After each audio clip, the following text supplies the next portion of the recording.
यदु का वंश चला, वो तो बूढ़े हो गए, पुरुरवा उनका वंश चला ही नहीं।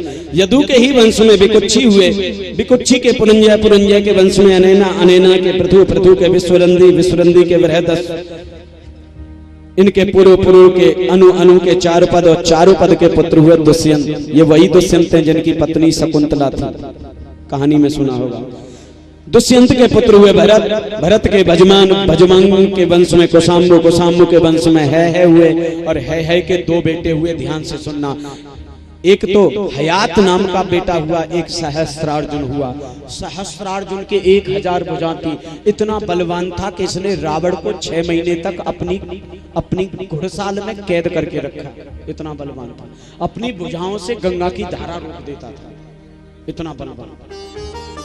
हयात जो इनका भाई था, हयात ने बंधुओं विवाह किया, उसके 60 बेटे हुए और 60 बेटों के 22 लाख संतान हुए। और वो इतने आताताई थे कि उन्होंने 22 लाख संतानों ने, उनके वंश में इतनी संतान हुई कि उनके वंशजों ने एक दिन अभिमानवश परशुराम जी के पिता श्री जमदग्नि को जाकर के प्रताड़ित करना शुरू कर दिया। और इतना प्रताड़ित किया, कहते हैं कि उनके मुख में विष्ठा डाल दी इन दुष्टों ने। ये समाचार जब परशुराम जी को पता चला, परशुराम जी ने प्रतिज्ञा कर दी कि हयात वंशीय जितने क्षत्रिय मैं उनको जमीन से मिटा दूंगा, पृथ्वी पर एक भी वंश का अंश नहीं रहने दूंगा। 22 बार परशुराम ने फरसा लेकर के युद्ध किया, और बंधुओं हयात वंशीय क्षत्रियों का एक भी बच्चा जीवित नहीं छोड़ा, पूरा क्षत्रिय वंश नाश कर दिया हयात का। सहस्त्रार्जुन का वंश, सहस्त्रार्जुन के पुत्र हुए पुनर्वस, पुनर्वस के हुए दिव्य रथ के आहुक, और आहुक के बंधुओं हुए 2 बेटे, देवक और उग्रसेन। उग्रसेन के बेटे ही बेटे थे, जिनमें सबसे बड़ा कंस था, और जो देवक थे उनकी 7 कन्या थी, जिनमें एक कन्या थी देवक। चूंकि कंस के कोई सगी बहन नहीं थी, तो वो अपनी चचेरी देवकी बहन को बड़ा प्रेम करता। प्रेम के कारण ही उसने बटेश्वर के राजा सूरसेन के बेटे वसुदेव जी के साथ में अपनी बहन का विवाह कर दिया, और बड़े हर्ष के साथ विदा करने जा रहा था। लेकिन तभी आकाशवाणी हुई, रे कंस, तू जिस बहन को बड़े प्रेम के साथ विदा करने जा रहा है, उसी का 8वां बालक तेरा काल होगा। आकाशवाणी सुनी, कंस ने इनको मारने का प्रयत्न किया, वसुदेव ने युक्ति से बचाया अपने आप। कंस ने शर्त रखी, एक शर्त पे छोड़ सकता हूं, तुम्हें मेरे जेलों में रहना पड़ेगा, और जितने बालक होंगे मुझे देने पड़ेंगे, मैं मार दूंगा। बोले ठीक है। जेल में डाल दिया गया। पहला बेटा हुआ, वसुदेव लेके आए, छोड़ दिया कंस ने। मेरा काल तो 8वां है, बैर मेरा 8वें से है, इससे कोई बैर नहीं है। 6 संतान हुई, 6 को वापस भेज दिया। एक दिन नारद जी आए, नारद जी ने कंस को उल्टी पट्टी पढ़ा दी, बेटा कोई भी 6 में से मार सकता है, देवताओं का कोई भरोसा नहीं। इसने लेकर के एक बार में ही 6 को मार दिया। अधर्म हुआ। मामा के द्वारा भांजों का वध, भांजे तो पूज्य हो गए, अधर्म हो गया। भगवान के अवतार का प्रयोजन बन गया।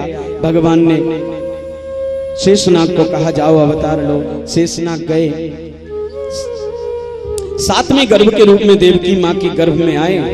भगवान कृष्ण ने योग माया को भेजा और कहा कि इनके देवकी के गर्भ को खींच के, वसुदेव की दूसरी पत्नी है रोहिणी, जो गोकुल में नंद बाबा के यहाँ रहती है, उनके गर्भ में स्थापित कर दो।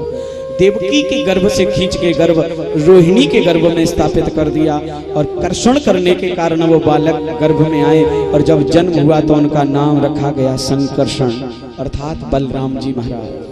बोलो बलराम जी महाराज की जय। फिर राधा रानी को निवेदन किया, हे राधे जो, आप जाओ ब्रज में अवतार लेके, अवतार लीजिए, क्योंकि जब तक तुम्हारा अवतार न होगा ब्रज में मेरा अवतार नहीं हो सकता। राधा रानी आई।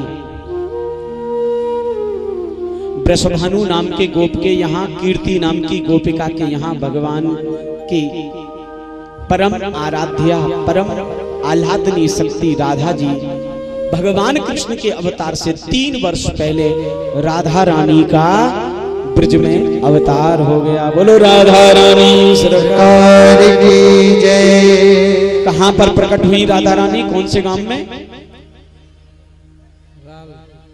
बरसाने में। चलो अब नहीं बता रहा, क्यों जी? बरसाने में ही हुआ राधा रानी का प्राकट्य। हाँ देखो हमारे बाबा बैठे हैं, उनको मालूम है कहाँ हुआ। आपको आपके ज्ञानार्थ बता दूं, राधा रानी का अवतार बरसाने में नहीं हुआ था। राधा रानी का अवतार रावल गांव में हुआ था। ये गोकुल के पास यमुना के किनारे पड़ता है। 7 वर्ष 7 महीने की राधा रानी थी, तब रावल गांव को छोड़ करके वृषभानु जी इनको लेके गए हैं और ब्रह्मगिरी पर्वत पर बरसाना गांव बसा के वहां बसे हैं। 7 वर्ष की अवस्था में पहुंची है बरसाने तो राधा रानी। कन्हैया जी से 3 वर्ष बड़ी थी राधा रानी। प्रेम से बोलो राधे। क्यों बरसाने गई थी रावल गांव छोड़ के, ये कल की कथा में बताएंगे आप। 8वें गर्भ के रूप में भगवान देवकी के यहाँ अंश रूप से भगवान आए और सुंदर मुहूर्त में बंधुओं भादों के महीने में कृष्ण पक्ष अष्टमी तिथि दिन बुधवार रोहिणी नक्षत्र को रात्रि के ठीक 12 बजे देवकी के यहाँ भगवान कृष्ण के रूप में प्रकट हो गए। बोलो कृष्ण कन्हैया लाल की जय। दिव्य रूप में प्रकट हुए। वसुदेव देव की स्तुति करते कहा, प्रभु स्तुति मत करो, मैं तुम्हारा बेटा बन के आया हूं। बोले ऐसे नहीं, छोटे होते हैं बेटे, तुम तो भगवान हो। भगवान ने माया से इनकी बुद्धि फेरी और इनको आदेश दिया, मुझे गोकुल छोड़ के आओ। सूप में रखा, हथकड़ी टूट गई, बेड़ियां टूट गई, ताले टूट गए, पहरेदार सो गए। लेकर के वसुदेव जी भगवान कृष्ण को गए, यमुना पे पहुंचे। यमुना नदी ने देखा भगवान अवतार लेके आए मेरे स्वामी, चरण छूने को उमड़ी और जब उमड़ी तो जमुना जी में पानी बड़ा, घुटनों तक, कमर तक, वसुदेव की नाभि तक, हृदय तक, गर्दन तक, फिर मुख तक आने लगा। सोई चिल्लाने लगे, अरे कोई ले, अरे कोई ले, कोई ले, कोई ले, मेरे लाला को कोई ले। जिस घाट पे ऐसा बोले वहां आज भी एक गांव बसा हुआ है, कोयले, कोयला घाट। कुछ लोग शायद गए होंगे, ब्रज 84 कोस की परिक्रमा उसी जगह होके जाते हैं। चरण छू करके जमुना जी नीचे उतरी, गए वसुदेव, सब सोए हुए हैं गोकुल में। और बंधुओं वहां जाके बालक को रखा। जैसे ही बालक को रखा, आपके ज्ञानार्थ बता दूं, एक बड़ी अद्भुत बात बता रहा हूं, वो कल मैं विस्तार से बताऊंगा। वहां पहले से एक बालक और एक कन्या लेटे। ध्यान से सुन। वहां पहले से बालक और बालिका लेटे हुए हैं। कथा आती है कि इस बालक को रखा, दोनों बालक एक हुए और कन्या को उठा करके भगवान को वहीं छोड़ के वसुदेव जी आ गए मथुरा में।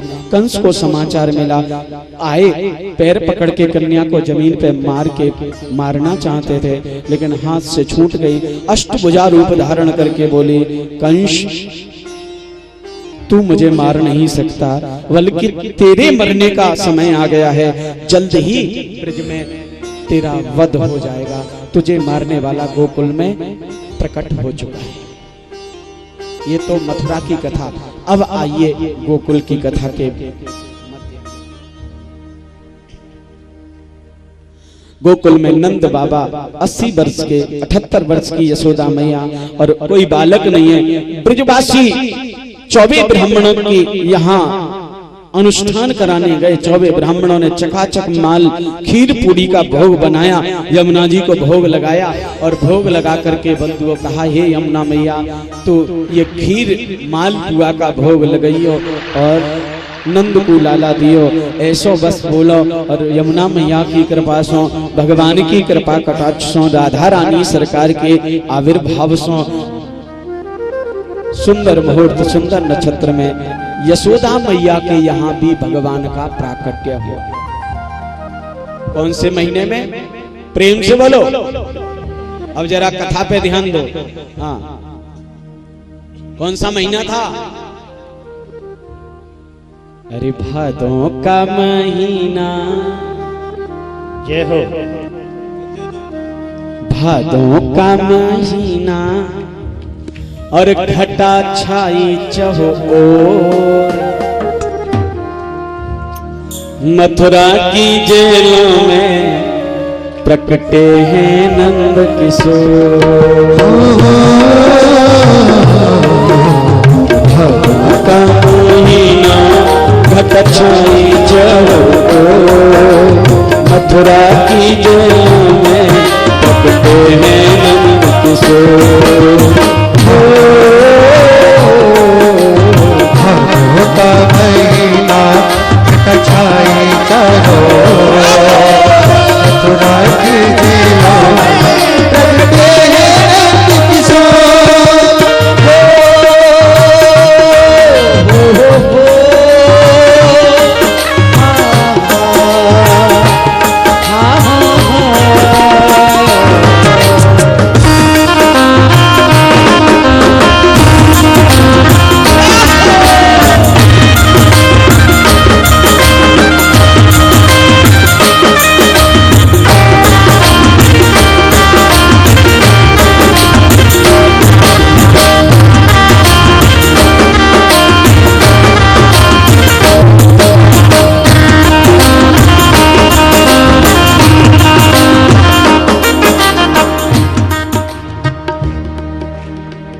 क्यों भैया तुम्हें भगवान कृष्ण के अवतार की खुशी ना है का? बेचारी ये तो ताली बजा रही हैं, तुम मर्द है कि ताली ना बजा रहे? क्या हो? नंद बाबा के यहाँ सुंदर मुहूर्त में कन्हैया का प्राकट्य हुआ। कल की कथा के बारे में सुन लें, फिर नंदोत्सव मना रहे हैं बस सीधा। कल भगवान कृष्ण की बाल लीलाओं की बड़ी मार्मिक कथा आएगी। पूतना उद्धार, सकटासुर उद्धार, तृणावर्त उद्धार, नामकरण लीला, माटी खाई लीला, माखन चोरी लीला, गौचारण लीला, कालिया नाग का नाथना, गोपी चीरहरण और गोवर्धन पूजा। कल गोवर्धन की पूजा होगी। चकाचक खीर पुआ बना के लाना और चकाचक गिरिराज जी के यहाँ परिक्रमा लग के पूजन होगा। दिव्य अन्नकूट आदि का यहाँ प्रसाद आएगा, तो ज्यादा से ज्यादा आए। कल से तो बस रसगुल्ला का जन्म प्राकट्य हो गया है, आनंद ही आनंद, रस ही रस बरसेगा। तो कल ज्यादा से ज्यादा आना। आइए नंदोत्सव में चलते हैं। नंद बाबा ने ब्रजवासियों को कहा, जाओ ब्रजवासियों, मेरे यहाँ लाला ने जन्म लिया, अवतार लिया है, जाओ सब ब्रजवासियों से कह दो नंद उत्सव मनाया जाएगा। आहा, सज धज के आ रहे हैं ब्रजवासी और एक दूसरे को कहते हुए आ रहे हैं। क्या कह रहे हैं? मैं बेदन में सुन आई। अब देखो, जिन्हें नाचनो हो केवल वो खड़े भइयों, बाकी सब खड़े मत हुइयों। अगर तुमको आनंद लेना है 15-20 मिनट आनंद आएगा, लेकिन बैठे रहना, वो ही खड़े हो जो नाचने वाले, बाकी लोग खड़े मत होना। जब मैं कहूं तब खड़े होना, ठीक है ना? देखो, अगर तुम खड़े हो गए तो आनंद नहीं आएगा, व्यवस्था भंग हो जाएगी। सबसे हाथ जोड़ के निवेदन है, बैठे बैठे आनंद लीजिए ताकि सबको आनंद का अनुभव हो सके। मैं बेदन में सुन आई और पुरानन में सुन आई। नाचने वाले खड़े हैं जाए बस।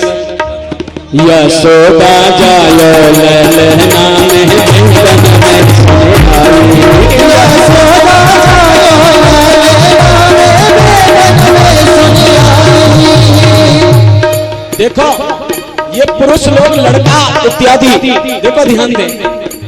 माताएं बहनें केवल इधर नाचे, पुरुष लोग इधर नाचे।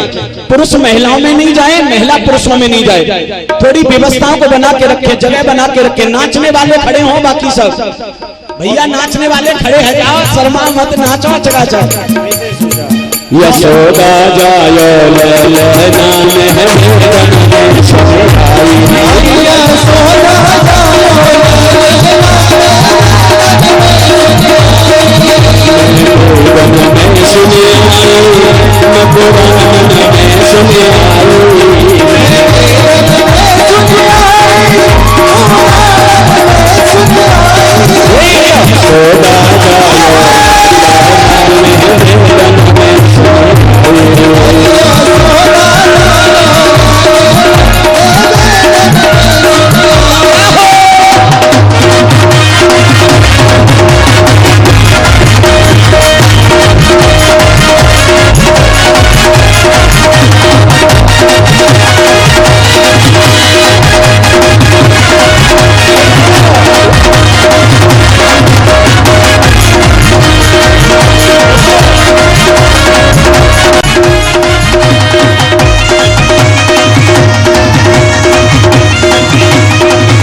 अरे मैंने तुमसे कहीं खड़े मत हुई हो।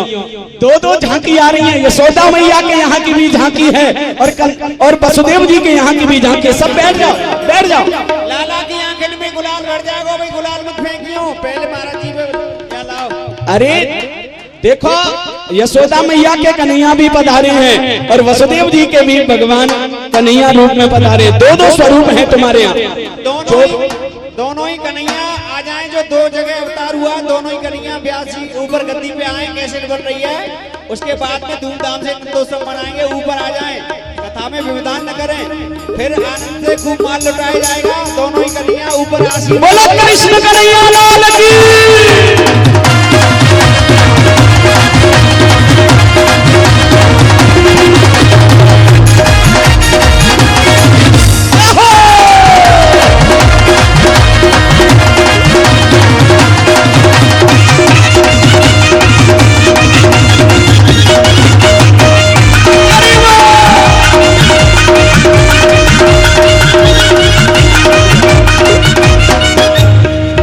अरे मथुरा